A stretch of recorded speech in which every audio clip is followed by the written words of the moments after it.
നമസ്കാരം. ഒരു ഇടവേളയ്ക്ക് ശേഷം ഇന്ത്യയും ചൈനയും തങ്ങളുടെ നയതന്ത്ര ബന്ധം മെച്ചപ്പെടുത്താൻ തീരുമാനിച്ചിരിക്കുകയാണ്. പുറത്തുവരുന്ന റിപ്പോർട്ടുകൾ അനുസരിച്ച് ലിബുലേഖ് ചുരം വഴിയുള്ള അതിർത്തി വ്യാപാരം ജൂണിൽ പുനരാരംഭിക്കാൻ തീരുമാനിച്ചിരിക്കുകയാണ്.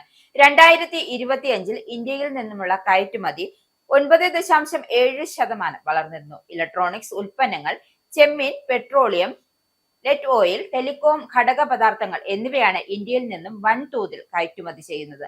ആത്മനിർഭർ ഭാരതിന്റെ ഭാഗമായി കൂടുതൽ ഉൽപ്പന്നങ്ങൾ ഇന്ത്യ നിർമ്മിക്കുന്നതിനാൽ ഭാവിയിൽ ചൈനയിലേക്ക് കൂടുതൽ കയറ്റുമതി നടത്താനാകുമെന്ന് ഇന്ത്യക്ക് പ്രതീക്ഷയുണ്ട്. ചൈനയുമായി ഇന്ത്യ ശ്രദ്ധാപൂർവം അടുക്കുന്നതിന് പിന്നിൽ പല കാരണങ്ങളുണ്ട്. ചൈനയിൽ നിന്നും വിലക്കുറവുള്ള അപൂർവ ധാതുക്കൾ ലഭിക്കുന്നതിന് ഇന്ത്യക്ക് താല്പര്യമുണ്ട്. അങ്ങനെയെങ്കിൽ പല മേഖലകളിലും ഉൽപാദനം ഇന്ത്യക്ക് ത്വരിതപ്പെടുത്താൻ സാധിക്കും.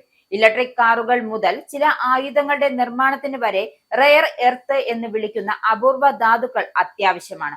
അതുപോലെ യുഎസിന്റെ നയമാറ്റത്തിലെ അനിശ്ചിതത്വവും ഇന്ത്യയെ ചൈനയോട് അടുക്കാൻ പ്രേരിപ്പിക്കുന്നുണ്ട്. വ്യാപാരത്തിന്റെ ഒരു ബാലൻസ് കാത്തു സൂക്ഷിക്കുന്നതിന്റെ ഭാഗമായാണ് ഈ നീക്കം.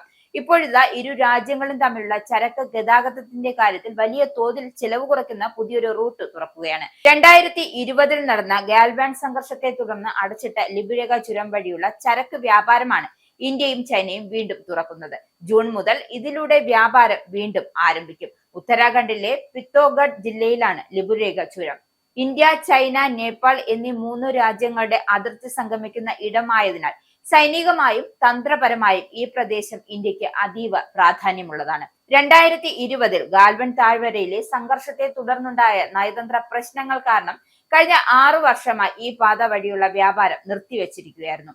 വിദേശകാര്യ സെക്രട്ടറി വിക്രം മിശ്രി ഉത്തരാഖണ്ഡ് ചീഫ് സെക്രട്ടറിക്ക് അയച്ച കത്തിൽ ആഭ്യന്തര മന്ത്രാലയവും വാണിജ്യ മന്ത്രാലയവും ഇതിന് അനുമതി നൽകിയതായി വ്യക്തമാക്കിയിട്ടുണ്ട്.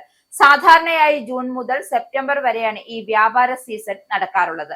സമുദ്രനിരപ്പിൽ നിന്നും 17 അടി ഉയരത്തിൽ സ്ഥിതി ചെയ്യുന്ന ലിബുലേഖ ചുരം വഴിയുള്ള വ്യാപാരം പ്രധാനമായും പ്രാദേശിക ഹിമാലയൻ ഉൽപ്പന്നങ്ങളുടെ കൈമാറ്റത്തിനാണ് കേന്ദ്രീകരിച്ചിരിക്കുന്നത്.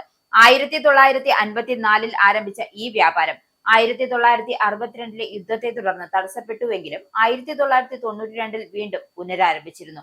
2018 കണക്കുകൾ അനുസരിച്ച് ഏകദേശം 6.55 കോടി രൂപയുടെ ഇടപാടുകളാണ് ഇതുവഴി നടന്നത്. ഇതിൽ 5.59 കോടി രൂപയുടെ ചൈനീസ് ഇറക്കുമതിയും 96.5 ലക്ഷം രൂപയുടെ ഇന്ത്യൻ കയറ്റുമതിയും ഉൾപ്പെട്ടിരുന്നു.